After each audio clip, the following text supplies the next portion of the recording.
The Quarantine Chronicles. Welcome to Rage Against the Mainstream, your full spectrum source for all things music, insight, and opinion. Today is a special occasion. Today is April 13th, 2020. This is what we're calling the Quarantine Chronicles because unless you've been living under a rock for the past 2 months, the country and the world is basically underneath probably one of the worst pandemics we've seen in at least our lifetimes. The COVID-19 coronavirus, which has now left us to the point where we can't leave our homes. So, from remote locations, we have Connor and Steve back on the show for the first time in about like a month or 2 months. Yeah, the three of us together. Yeah, well, yeah, it's been quite the hiatus. Virtually together. Yeah, I mean, for all intent and purposes, we're together. I mean, we just can't like touch each other or stuff. Well, we weren't really touching each other much prior to the quarantine, but yeah, definitely we. Yeah, that was pretty much a Bill thing. Yeah. Yeah. I mean, that's the price of working with somebody like Bill. You have to kind of expect, total harassment within the workplace. Kisses on the cheeks. Yeah. Shit, you guys fucking. He's very wish. old school. Yeah, he's very old school. You wish. Yeah. But so Connor is joining us back from Mars. We should start there. Yeah, exactly. So, what's this that I hear that you brought the purity virus back with you, Connor? And that's essentially what this is. Mars was about to go on lockdown as well, and I figured I'd be better off doing the quarantine business back home. Oh, okay. So, I might have brought a little virus with me, but I mean, I don't think it's a big deal. Allegedly, yeah. Allegedly. Well, at least you're back home. That's what I say. Fuck everybody else. Pretty much. So, I guess let me start by saying that if you're listening to this podcast on the day that it comes out, this has been 1 year since we started the show. Whoa. Insert applause clip. Yeah, exactly. Cue the applause. We haven't quite gotten to that point yet. We're not that advanced, or what's the word I'm looking for? We're not that far advanced in our production to where we can have shit like that on the fly. But it is amazing to think, though, it's been 1 year, and if you think when we started this a year ago, we would be one day sitting in our respective homes doing these recordings because we literally can't go out except for essential goods. I mean, it's pretty amazing. I mean, even a couple months ago, who would have thought this would have been the case? Yeah, exactly. It's fucking wild. Dude, wild. A lot has happened in this past year. We've had some cool people on the show. We've had really fun topics. At least I think we've had fucking good topics. And, we've been to, not physically been to many countries, but people in a lot of other countries are listening to our show, and it's gone way beyond the tri-state area, which we initially thought would be our normal reach. Oh yeah. I think it's clear that this program has reached heights that will be remembered far longer than any of the artists we've discussed on this show. There's definitely a few artists where I think our success would completely eclipse theirs. I'm going to go on a limb, too, because I like to think in good karma and also, like, universal aspects of how things kind of come together. Like, full disclosure here, I decided, I got sober back in 2017. Ironically enough, the Eagles won their first Super Bowl that same year. It's incredible. Weird circumstance. All of a sudden, we start this podcast with an acronym that's similar to a band that everybody's been dying to reunite who, without the foreseeable circumstances of the coronavirus, reunited, and we're playing shows. Yeah. Do I think it's a coincidence? I don't know, but it is just very, very weird. I mean, what I'm pretty much saying is we single-handedly are responsible for Rage Against the Machine reuniting. Rage Against the Machine are a bunch of trolls. They fucking knew this virus was coming. They're like, oh yeah, we'll tour this year. $200 lawn seats, son. Psych. Yeah, think about all of those pre-sale tickets.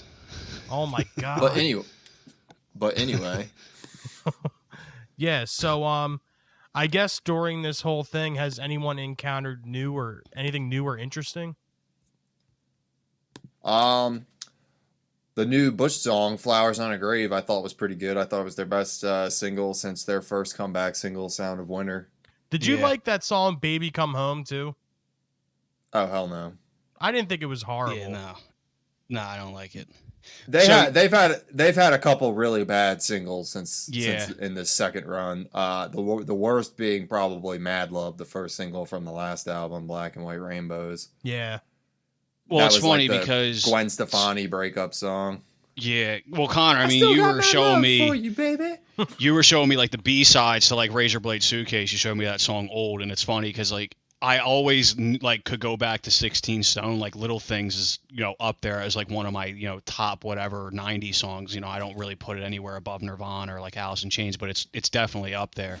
And yeah, listen to the B-sides of Razor Blade Suitcase. I always forget that they have like albums before, and especially that album being their first one.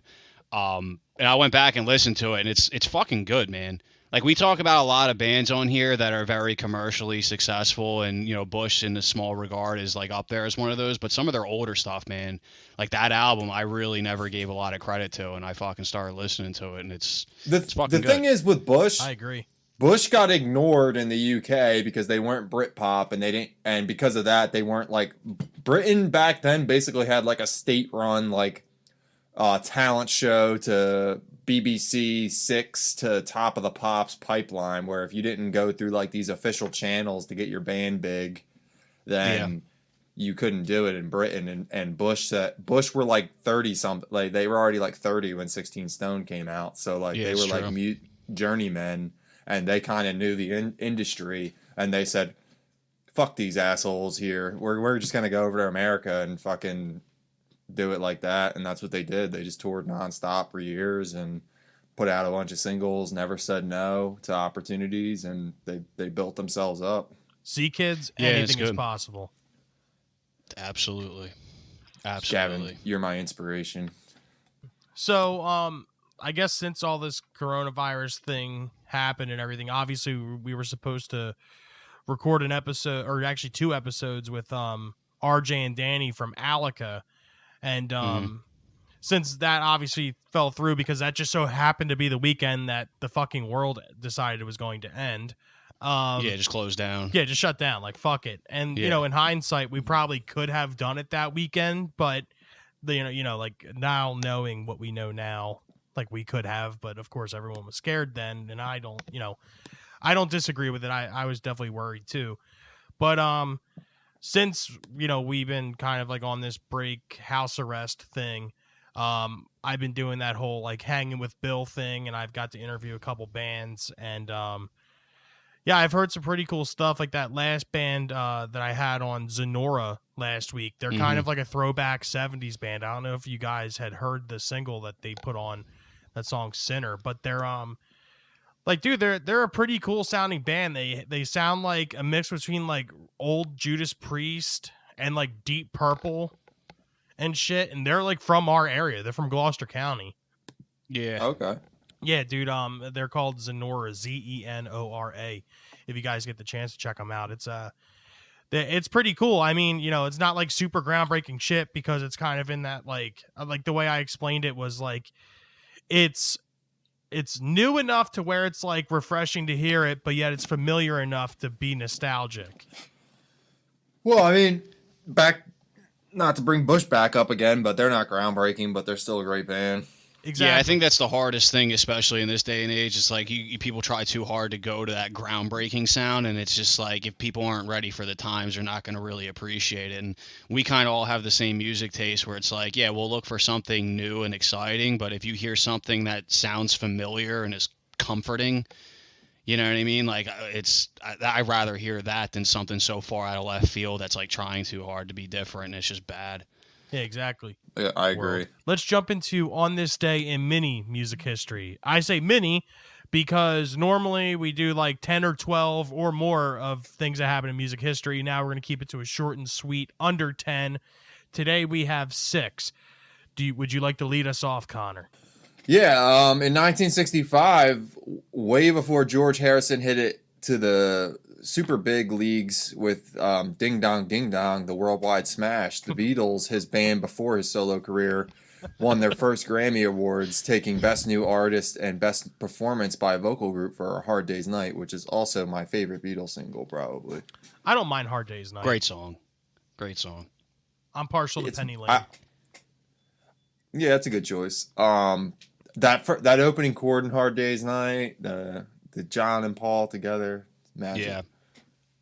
Yeah, we give a lot of shit to the Beatles, but I was just mentioning with like their singles in general, if you just like take a whole catalog of their singles and you see like the range that the Beatles provided, and given the time too, like they didn't really have much to go off of to kind of create that sound.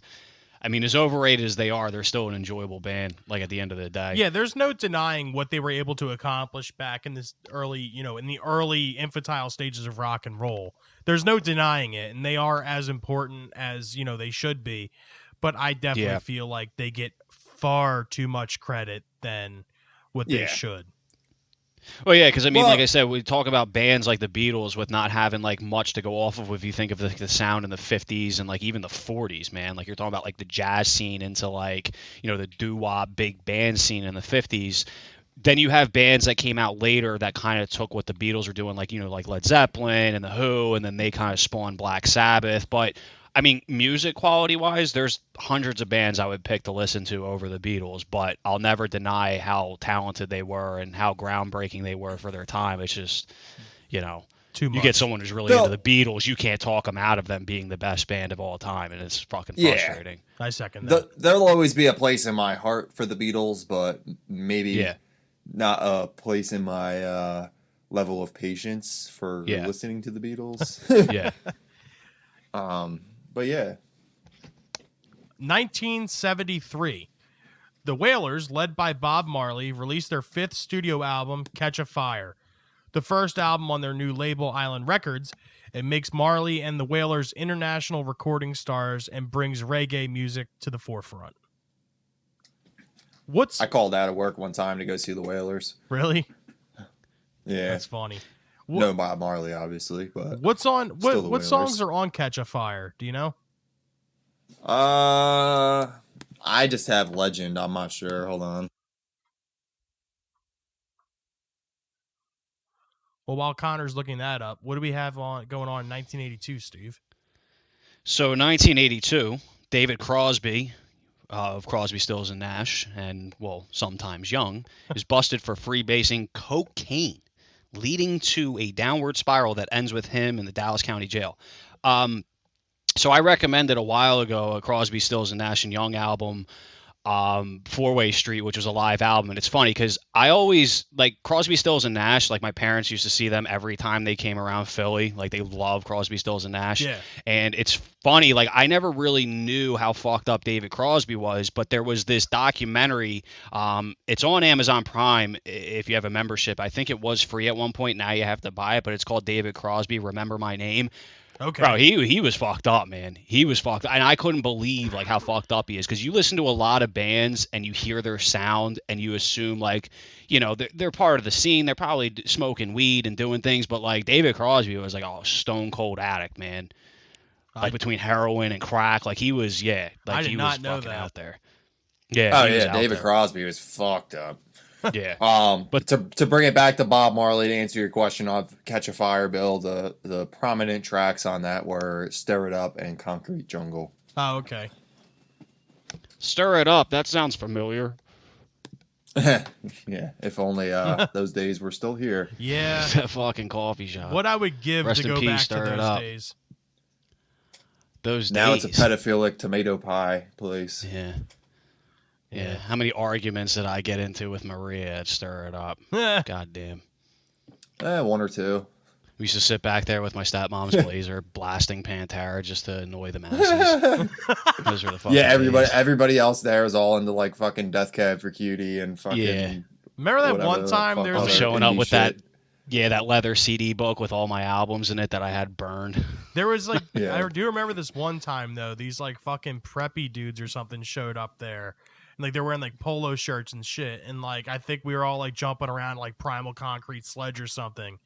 And like they like fucking like turned around like laughed or some shit. And you were like, Steve, you were like, "What the fuck's up? What the fuck's up?" And they fucking turned around and like walked away. And I was like, "Oh shit." I was probably 90% chance on cocaine at the time too. That's a huge possibility of why my attitudes were the way it was. Probably would have got my ass kicked, but I just If I took remember advantage too, of the you were opportunity fucking anyway. shirtless. We wouldn't have let too. that happen. Huh? You were shirtless too, if I remember correctly. Quite possibly. So like these guys were probably Cocaine like, tends yo, what the fuck's cocaine up? tends to raise the body temperature to uncomfortable limits. They were probably like, yo, what the Just fuck's my up with experience. Tarzan fucking jumping around to Pantera around here? With the hair, yeah, the good old hair days, dude. That's funny. Oh yeah. So speaking of the good old days, Connor, what do we got going on here in '96? Seconds before their first Saturday Night Live performance, and only Saturday Night Live performance, Rage Against the Machine's roadies place upside-down American flags on their amplifiers in a band-sanctioned protest of the American political system. Billionaire candidate Steve Forbes was hosting the show that night. The SNL crew quickly tears them down, and the band is booted from the building without a second song. Fucked up. Yep, I would have really liked to hear People of the Sun or Year of the Boomerang, Down Rodeo, something other than What Evil, was the something first else from Evil track that they Empire. were able to get out? Bulls on Parade. Oh, was it? Yeah, they played Bulls on Parade, but that's their Damn. only SNL performance because they didn't get to do a second song. But see, this is what's Damn. fucked up though. They got booted off for the upside down American flags, and like this is kind of like their shtick, and like this is like what makes them Rage Against the Machine. This would be the equivalent of like I don't know, Marilyn Manson getting booted off stage for wearing like his makeup. Well, Tom Morello even said something to that effect. I'm pretty sure he said like they had to have expected that we were going to do something with Steve Forbes as the host. Yeah. They thought it was honestly pretty mild, and they were kind of surprised that they got like booted from the building. I think they said a couple cast members protested, but Lauren I think Michaels was just like, nope. That's a bullshit. I think it's amazing too because you figure this is 96. So what do we have? The Clinton administration in there? Yep.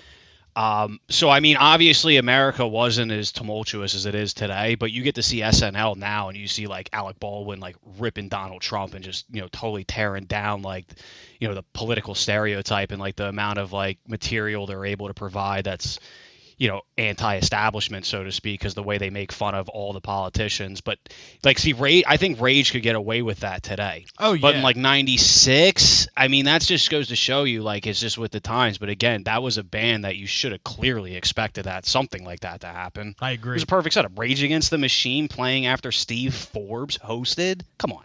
Yeah, the guy who owns Forbes magazine. Forbes like- magazine, exactly. They make lists of the most richest people in the world consistently. Yeah, that's like the magazine version of Wall Street Journal, basically. Exactly. It's like Yep. financial info. Yeah. And I think fucking Tom Morello has like a master's in like political science. Like he was actually going to get into politics if he didn't become in a band. So I mean, the guy's smart enough to know like everything he writes about and everything he does. Bro, homeboy like, actually graduated has with some fucking substance Barack behind it. Obama. Oh yeah. Well, Exactly. yeah, I think he like went to Columbia in Chicago, which is where he was from, and then ended up in LA. And then after the band got famous, he like did Harvard classes, and then he got his like master's in political science from Harvard. Yeah. So I mean, the man's just not some like mindless moron out there. Even Zach De La Rocca, like when they like do this like whole act and stuff, I mean, they have substance behind it. That's the one thing I always appreciated about Rage Against the Machine. Speaking of people not being mindless morons, I'm going to flip this. In 2007, Bring Me the Horizon's vocalist Ollie Sykes appears in court after being accused of urinating on a female fan at one of the band's gigs 6 days earlier. Due to lack of evidence, charges are later dropped. That's funny. I didn't think R. Kelly was the fucking singer of Bring Me the Horizon. I was gonna make a Apparently we fucking did, Shannon Hoon joke. Fucking all I can say is that my life is pretty plain. Oh my Yeah, god. I mean, Fucking Shannon Hoon fucking possessed fucking Ollie Sykes that night. it's funny. Yeah. Fucking jumped This into is his body. ridiculous. Yeah, I mean, like this is probably like I don't know. Like I've never been a big fan of Bring Me the Horizon, even though I've liked all that metalcore No. stuff. I just never can get into them, and Yeah, this just further proves the fact that This is the thing, them. like Jim Morrison with his whole like public indecency. I mean, you have other artists that at least have the credibility or the stain, as the kids would say these days, to be able to do things like this. Like your Ollie Sykes from Bring Me the Horizon. You're nobody. Like you shouldn't be pulling your penis out on stage, bud. Like you're not there yet. Yeah, he hasn't. I Quite mean, and like the fans that go to those shows, I mean, that's like, think about all the diehard fans that follow Gigi Allen around that knew what to expect. Like you're going to a Bring Me Horizon show, you're not expecting to see Ollie Sykes' penis and especially get peed on.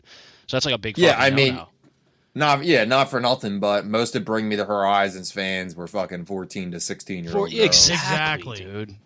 Exactly. Yeah. So here Like, to end it with our respective music news, 2015. What? I was gonna say the dudes of the time were into like August Burns, like the people who liked that kind of music were doing like August Burns Red and like Vanna and that type. That's what the dudes were listening to. Just take a Bring Me picture the of Skater's Horizon, Choice in 2008. All Time That's Low. the Those were like fan kind of the base. bands the girls were listening to. Yeah. Just take a picture of all the people that stood around on the edge of the mosh pits at Skater's Choice. That's Bring Me the Horizons fan base right there. Yeah. And I'm not saying there wasn't like crisscrossing, but I'm just saying like Bring Me the Horizon should have known their audience a little better in that. Yeah, you shouldn't be pulling your circumstance. penis out on stage. Ollie Sykes definitely pulled a technical Well, and foul now with that they're one. like That. Yeah, they're like a pop kind of band now. Like they're It's not even heavy worse. anymore. Yeah. well, Yeah. it would not for nothing, but it's really not too much different than if like Justin Bieber whipped his fucking wiener Pretty out much. and did that because it's not Pretty like much. that different Yeah. of a age group, gender group crowd. You know what I Yeah. mean? Like they dress different. Well, that's you know, something the I would fans, expect but it's from Justin Bieber. similar especially in his- demographic, honestly. Yeah. That's something I would expect from the Biebs right about now, especially with his current state of mind. Yeah. He's fucking chilling at his. He's like fucking bopping around between his 10 mansions, fucking being like, "This is kind of lit." So in 2015 here, 10 music news. See You Again, the single by Wiz Khalifa, breaks the Spotify record for most streamed track in a single day in America when it streamed 4.2 million times. And coincidentally, he only made 14 cents. Yep. Yeah, I mean that's kind of bullshit because I mean No, I don't know if they that's played the it. In, exact they must number. have played it in Landmark at least 1 million of those times. Yeah, I don't know if the Yeah. 14 cents shit is for real. I just know that Spotify doesn't pay their fucking people shit. I know I Well- saw something where like Cake had a song that got like 1.3 million streams over the course of like a year, and they got like $200. That's fucked up. Yeah. Yeah, that's the thing. We always talk about that with the way streaming is, even with the Billboard charts, as well as how they pay their artists. I mean, nowadays they're making their money through ticket sales and merch, but if you think about how much money is lost now with the world of streaming that we live in from record sales, it's fucking unbelievable. So, do you guys like I mean- this song? What, See You Again? Yeah. See You Again. Yeah. It's all right. I don't. Yeah, it's not bad. I mean, Wiz Yeah, Khalifa, his early stuff isn't bad. I mean, even Yeah. going as far back, now Black as and Yellow. 2015, that was pretty new for him. Yeah, Black and Yellow. Yeah, I remember when Black Yeah, and his- Yellow hit the fucking airwaves. That shit was all the time too, and that Oh, still hell never yeah. like got old for Yeah. me. Like I never hated that song. His best stuff is better than his most of his contemporaries, honestly. Honestly, Of course, yeah. But he does have some trash. yeah. The first time I heard this song, See You Again, I watched that Fast and Furious movie, the last one that had Paul Walker. Obviously, because Paul Walker had died before the movie was able to be finished, and I was like, oh my God, I got to see the last fucking Paul Walker Fast and Furious movie. So I saw it the night that it came out in the theaters. And I don't know if either of you had seen I think it's Fast 7 or Fast 8. I forget now. It's before Fast and the Furious in space. The last one I saw was Tokyo Drift. Oh, okay. Then we're far disconnected. But the last scene is like it's Paul Walker's brother with, the CGI Paul Walker face, and like him and fucking Vin Diesel are riding side by side, and like fucking Paul Walker's car like takes a left turn and like drives away from it while this song is playing. I'm not gonna lie, I cried like a fucking baby in the movie theater. Yeah, that's Too a good Fast, Too song to Furious really was tug the on best your one. heartstrings with. Dude, that fucking scene, like, I'm not gonna lie, it was just like, because the first Fast and Furious movie came out in like 2000, So like, you know, I've had Yeah. like almost 15 years with these characters, and like obviously Paul Walker's dead and he's never coming back to the series, and just like to watch his character that was such a huge part of the franchise like go away, it was just like, I want to see you again. And I was there with my buddy Dominic at the time, dude, and like I thought I was like a pussy for crying. I looked over and he was fucking crying 10 times harder than I was. Yeah. The best part of the Fast and the Furious franchise for me is Ludacris. What you gonna do? Act the fool. I'm not gonna lie, I listened to that song the other night. I fucking love that shit. That's my That shit. was a fucking right there. lit Ludacris music is the video shit, too. dude. Yeah, Luda's early- the man. Early Chicken and beer. 2000s rap, Yeah. man, is just that was like the last of it. Yeah. Well, that was when everybody figured out that G-Funk was the sound to do. Hell yeah. Everybody was like, all right, we're all just going to do the G-Funk now. And it's all going to be like slow and badass and like, yeah. Yeah, Ludacris was definitely like I definitely think he was like the last of like the good Southern rappers. You know what I mean? Yeah. Yeah. Like he was like Was Rick Ross after him? Yeah. Rick Ross has some okay stuff. Rick Ross He's- was very good. I'll take I mean, Luda. I'll take Luda over Rick Ross though. Oh, 100%. So would I. I think. Hell yeah. I think that's what I was gonna say. I think because if you even think like T.I., I mean Yeah, T.I., T.I. had some Ludacris, good stuff. even Nelly, because Nelly came out before them. But then you can go into like Slim Thug and like that whole Trillville like scene that came out for a period of time. Remember Paul Wall and shit. Yeah, but they were all from like Yeah. Texas and shit. Yeah, Well, and but they still Nelly had, only had like 2 good albums. That's what I'm saying. Like, what was it, Nellyville and Country Grammar or whatever. Country Grammar, Southern, yeah, that's it. Southern whatever. Yeah. Yeah, but that's the thing. I mean, like, of all those Southern rappers, I mean, like, T.I. and fucking Ludacris were probably, like, the top 2 that were consistent and, like, have a lot of fucking discography that you can go back and listen to. And now fucking Luda doesn't even do music anymore. Well, That's actually, fine, now man. we're I'm okay we're with we're that. forgetting a major Southern rapper Who? that came after all them. Who was bigger than anybody else in like 2007, 2008? 2007, 2008. Mm-hmm. 2007, 2000. I don't know. Yeah. Give me, like, can I get a little hint here? Fucking Lil Wayne. Oh shit. Ah, well, come on. I always thought Lil Wayne was from up north. Dude, though. Lil Wayne was huge. But here's the thing with Lil Wayne, though. Lil Wayne was I'm just saying, if good. we're talking about Southern rappers, like Lil Yeah. Wayne has to be in the mix there. Yeah. Like if we're talking about Southern rappers after Ludacris, Yeah, the block is hot, yo. Yeah. yeah. For some reason, I don't know why, but I always thought fucking Lil Wayne was from like New York or some shit. Nah. Pretty sure he's from the South. Yeah. I mean, like, Like Cash Money, that 90% whole sure. that whole early scene, because like I was actually trying to go back and download Dedication too, because Yeah, that he's mixtape from by the Lil- Southern hip hop group Hot Boys.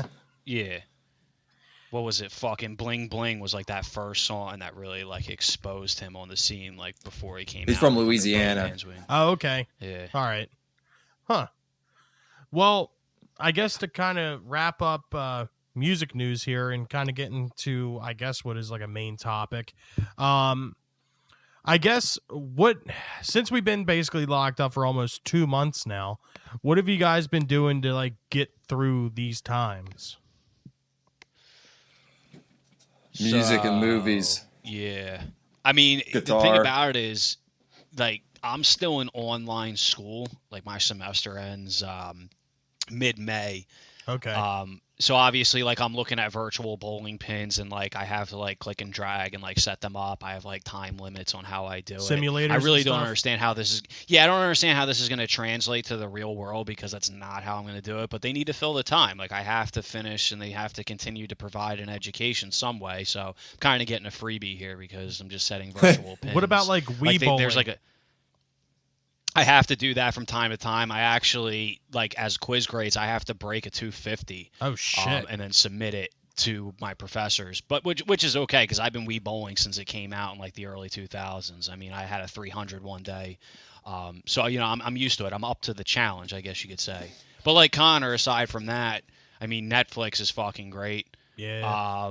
Yeah, I music- mean, ran Yeah. through the new season of Ozark. I ran Yeah. through both seasons of Succession. Saw So the new Jay and Silent Bob movie. That was yeah, good. I watched Had Method Man and Red Man in it. I watched 3 from Hell the other day, that new Rob Zombie flick. How That's like was the it? sequel to. Yeah, It how was was that? fucking. All right, put it this way. It was It's good? like, I'll no, it's not that great. Oh shit. I'm not gonna lie. Ah. It's very outlandish. The storyline is very generic. It's like if it wasn't for Sherry Moon Zombie in that, dude, I fucking would never have watched it. Like even Otis's character is like pretty decent in it, but the gore in it, it's like so forced. Like I feel like Devil's Rejects and House of a Thousand Corpses were just old school. Like especially House of a Thousand Corpses had that real 80s horror. Yeah, there's no vibe. denying Devil's that movie Rejects. at all. Oh yeah, and even Devil's Rejects was like a great action horror film. This movie was like the same thing as the way I treat The Force Awakens, which was, or not The Force Awakens, The Rise of Skywalker, the last Star Wars movie that was released. Okay. It's like we don't really have a storyline, but we have the characters, so let's make a movie with them. You know, it was kind of just like we're just throwing things out there for entertainment and not giving really any art to making a film whatsoever. Yeah. That I mean, sucks. the benefit was it was free on the Shudder app, so I was able to watch it for free because at one point it did cost money and I almost paid for it to stream it. Luckily, I waited because again, I'll probably never watch it again. Like I've seen House of a Thousand Corpses and Devil's Rejects multiple times. This movie, I'll probably never watch again. Be honest with you. That sucks. That really does because Yeah. Have you guys caught any live streams? yeah, actually on St. Patrick's Day, fucking Dropkick Murphys did a concert on live stream on YouTube, and that was pretty fucking tight. Yeah. Okay. Yeah, it was actually like really good. I guess their rehearsal space kind of like doubles as like a stage or whatever, or maybe they were in a rehearsal room. And dude, it sounded fucking incredible, and it was just it was, you know, I don't know if you guys are fans of Dropkick Murphys at all, but I fucking loved it. Nah. I just saw them live in December. Yeah, they played with the Misfits. Misfits and Agnostic Front. Yeah. That and Yeah. And Metallica's been doing live streams every Monday. oh, really? Yeah, not to harp on Bush, but Gavin Rosdale did one or two, and I forget if he was wearing like the same shirt. I think they were two different ones, but Dude, he's Yeah. part of the 90s scene. He's trying to set a new trend where you don't have to change your shirt every day. That or maybe it's his live we stream still- shirt. true grunge. True grunge. True Gavin Rosdale grunge. carrying the torch because Pearl Jam's totally And failing that- with Gigaton. That song "Old" has been getting me through, man. Well, it got me through this week. Like I heard that, I never heard it before, and I was just like jamming on it all week, and then it kind of got me into like a little Bush kick. Yeah. And it's like when you have a band where you're just like on a kick and like you're just dying to listen to their shit, like that keeps you real occupied. Oh yeah. Yeah, I think that too. The thing is like having the time, you know, because like my whole like schooling setup, it's like I'm virtually doing nothing with the unemployment system increasing and not having to work. I mean, things are kind of just where you have so much free time. The one thing is like now you can like listen to full albums more on a regular basis instead of getting a couple songs in and having to do something or, you know, just checking one song out from a new album and then waiting to listen to it later. Because me and my girl, like, she goes on Reddit all the time and looks for like underground metal or like black metal, death metal, whatever, because I'm like all things metal. Yeah. So she'll send me like 4 or 5 albums of bands I've never heard of that'll relate to like other bands, and like I'll look up like, wow, this guitarist was actually in Morbid Angel. Wow, this guy actually drummed for Incantation. Like, so I get opportunities now to listen to like way more fucking music. And like full albums, because that's the thing. Like going back to Razorblade Suitcase, I never gave that album a chance. Like I knew Swallowed. I mean, I've obviously heard that song. Swallow. Yeah, it's now- easy to not. Yeah, It's now easy I've to got- not give that album a chance. Yeah, I totally overlooked it, and like I was able to just kind of put it on and just sit here and like scroll my computer and smoke and just listen. And it's fucking awesome. Music is definitely passing the time. Nice. I was deemed an essential employee by the state of New Jersey. So Yeah. it's pretty much just life as normal, except come home and don't go anywhere because we have a curfew at 8 o'clock, and pretty much there's no real time to do anything once I get home from work, because I'm basically home at like 4:30 every day. So what am I going to do in 3.5 hours? Fucking leave my house to have to turn back around to come home after I get done working all day? So Yeah. me and Netflix have become very good friends with the me and the wife become very good friends with Netflix. Started watching Lucifer, which I really got into. I really enjoy it. We have Disney Plus, so I just watched that movie Onward, the one that has Oh my god, dude! I just watched that 2 days ago. What did you think about it, dude? Because honestly, Bro, it was fucking excellent. I thought it was good, but I don't feel like I would watch it again willingly. No, I think all right, so you ever seen the movie Inside Out? Yeah, I loved Inside Out. All right, so it's like that to me, but on like a more generic scale. I think the storyline, because like, you know, the kid lost his father and he wants the whole movie he wants to see his dad. Yeah. And I'm not going to spoil the ending, but the ending to me was way more realistic than I would ever expect from a Pixar or any Disney film. Yeah, honestly, Like, I thought the you ending don't was get the exactly- best part. Yeah, that's what I'm talking about. I think that ending made it so satisfying. But yeah, the movie itself, there were a lot of like moments. Like Inside Out, to me, the whole movie all the way through. Like Toy Story all the way through. Even the new Toy Story. But yeah, I thought it was good, man, because I watched it with my nephews. My nephews have been coming over here, and one of them's 4. So Disney Plus has been on repeat. Like, he had never seen Star Wars. So lucky for me, we got to watch every single Star Wars, which he paid attention for maybe 5 minutes per movie to. Hey, But it was good for at me least it was because he would there. fall asleep, and I would get to fucking watch Star Wars by myself, which I would do on my own time, kids here or not. I don't give a shit. I'll watch Star Wars all day. But yeah, we watched Onward, and he didn't pay attention. And I wound up watching the whole thing, and I was like, all right, pretty fucking good. yeah, like I said, I thought it was pretty decent, but it's one of those movies to where I'm not going to be like, oh, you know what, I'm bored. Let's put on Onward and watch this again. But if it's on TV, I'll be like, all right, I'll sit down and watch it.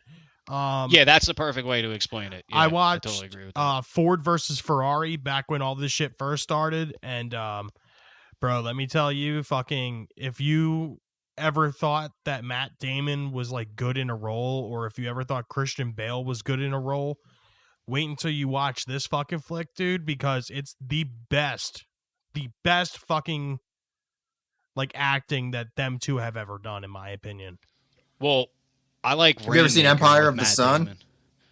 Say what? Bill, have you ever seen Empire of the Sun? I don't think so. If I did, I don't remember anything. Christian Bale's like a little kid in it in China in like the 40s when the war breaks out. Maybe once, dude, or maybe I saw a piece of it, because something like that's ringing a bell, but I really can't remember anything. It's a Steven Spielberg movie. It's from the 80s. Oh, okay. Yeah, and like with Matt Damon, he's like a hit or miss actor. But if you go to like talk about movies like Rounders, Fuck for instance, yeah, Bill, dude. we've discussed that movie. But then they're also like Rainmaker, the John Grisham book that was turned movie where he plays the lawyer. Have you guys that's seen another Dogma? fucking excellent- Dogma's fucking excellent. Yeah, dude, fucking Of dog course yeah, it's shit. Dogma. Come on. The Dogma's probably my favorite. Jay and Silent Bob. Really? Yeah, I would Yeah. actually arguably agree with that. That I'm- between that and Mallrats. I'm actually between that even and Chasing Amy. Yeah. Yeah, Chasing Amy. Yeah, Dogma's Dogma's my favorite. Then probably Clerks. Then Chasing Amy. Then Mallrats. Then Yeah, I then think Jay all and 4 Silent of Bob those Strikes movies. Back. I think Kevin Smith movies, the way I can compare it is like Alice in Chain albums. It all depends on like my mood for that year, and like one of them will become my favorite for the time being. You know, Yo, like at those- some like, huh? Those early Jay and Silent Bob movies had great soundtracks Oh, too. fuck Oh, yeah, yeah. dude. Clerks Um, had a good ass soundtrack. Clerks had like it had that great cover of Go Your Own Way on it. It had yeah. Got Me Wrong? Got Me Wrong by Alice in Chains. Mallrats had non-album tracks from Weezer and Bush. Yeah, he has great soundtracks. Oh yeah, yeah. I would probably say arguably Dogma is probably 1 or 2. Something Yeah, like I said, Dogma- I think Chasing Amy is just like more of that like complete Kevin Smith movie. That's like less of like, you know, kind of satirical comedy where it's like a real like honest movie. Yeah. But like Dogma is just, there's so many great actors and they're all like still in their prime, and it's just it's so fucking yeah. funny. It's It's an hard to beat. all-star cast. Yeah. Yeah, I would say Fucking Dogma George to me Carlin, is just like the Matt movie Damon, to Ben beat. Affleck, Yeah, dude. uh, Chris Rock, fucking Yeah, Salma so good. Hayek. So good. Just goes on and Fuck on. yeah. Yeah. But I guess to kind of round out like everything else that has been getting me through all this, I mean, Obviously, it sucks that it took us until now to be able to do episodes like this, because if I knew that we had the capabilities of doing this remotely, we would have been doing a lot more episodes. But, like, obviously, like, the interviews and shit that I've been doing, and, like, the hanging with Bill sessions with, RJ from Alica and Paul Bartholomew from England and shit like that. And, so to kind of conclude this thing, man, we have a lot of shit that's been getting us through here, and now we're going to suggest shit to get you guys through, because that's what we do here at Rage Against the Mainstream podcast. And what I'm referring to is our personal suggestions of the week. My suggestion for this week is to check out the single from Paul Bartholomew's new release called Not Okay. He released it on the show, and it's become a staple on my Spotify playlist. And actually, by the time when this episode airs, you're going to have 11 more days until the album Screaming Through the Radio gets released via Legend Recordings. So yeah, go on Spotify and check out Not Okay by Paul Bartholomew. Nice. You got anything, Steve? Yeah, I'm going to recommend the 1995 album Liquid Swords by Jizza. Track Yeah. I'm recommending is track 7, Fourth Chamber, featuring RZA, Ghostface, and Killah Priest. Nice. That's like maybe my second favorite solo Wu-Tang album. It's so fucking good, dude. The first one by Method Man's probably my favorite, but that's Shadow Liquid Boxing's Swords. great. Liquid Swords, yeah, but Fourth Chamber's my shit right now. Cold World is probably my favorite on Liquid Swords. Sweet. Yeah, hell yeah. What do you got, Connor? I got 3 days or 3 years, 5 months, and 2 days in the life of by Arrested Development, and the highlight track I've got is Tennessee. Nice. Yeah, that's a great album that really doesn't get any props anymore, and it was like there would be no Outkast, no Goody Mob without any of the Arrested Development influence. Sweet. Word. And our group suggestion this week is, since, we're trying to keep within this 30-minute-ish time slot, we're not going to be doing movie reviews. However, we are going to still recommend things for you, whether they be music-related movies or documentaries or not. Our suggestion for you this week is to check out the series Ozark. Absolutely. Now, it's kind of funny because we were just talking about it a little bit ago, and it's, I am interested in watching it, and Connor and Steve are both in depth with it, and they're actually involved with the series, so it is going to be kind of cool to have all three of us watching the same show. The best way to really explain when I first started watching this show, everybody has an idea of like Jason Bateman and like comedies, you know what I mean? And you get to see him like in a role where he's serious, and like there is like dark humor in it at times, but it's a very serious storyline and like very good drama action-esque type film. I mean, he's like a smart guy. I mean, basically he's money laundering for, I don't really want to give it away, but you get to really see like range. Like I remember when like Jim Carrey did like the movie 23 and it was fucking terrible. Yeah. Because you just have, it's like Will Ferrell. If you try to do a serious movie, you can't really take it that serious. But Jason Bateman's able to take this role, and it's fucking believable. Like it's a really well done series. Nice, in my opinion. Yeah. So, yeah, I used to live in the Ozarks, so for me, it's kind of cool. Oh, it's home. That's awesome. Wow. Well, that's fucking. And I'm actually only 1 degree. Fun fact for Connor there. I had no idea. I used to, I'm only 1 degree of separation from the show as well because, I know someone who, dates someone who was on the show in the first season. So. Oh shit, that's cool. Word. Yeah, I'm only 1 degree of separation from Ozark. Nice. Well, on that note, this is another episode in the books. This has been the first episode of the Quarantine Chronicles. Make sure you tune back in next week, because as long as this quarantine is happening, we're going to be putting these episodes out until we're able to get in person again. And touch each other. Yeah, and touch each other. And yeah. Bill. As always, you can get us on our social medias at facebook.com/RATM podcast. Our Instagram and Twitters are at RATM podcast. And as always, our email is open and ready for your hot, juicy submissions and your critiques and your band, whatever you want to promote. You can get us at ratmpodcast@gmail.com.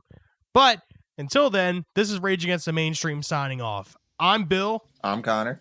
I'm Steve. Have a good night, guys. Thanks for listening.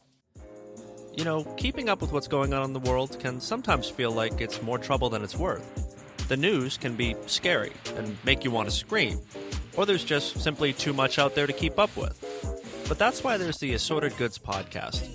It's the amateur's guide to world events, where each episode we take a closer look at a collection of stories that slip through the cracks of the regular news cycle. So find Assorted Goods on whatever podcast app you use, and join me in my attempts to learn a little more about the world, one story at a time.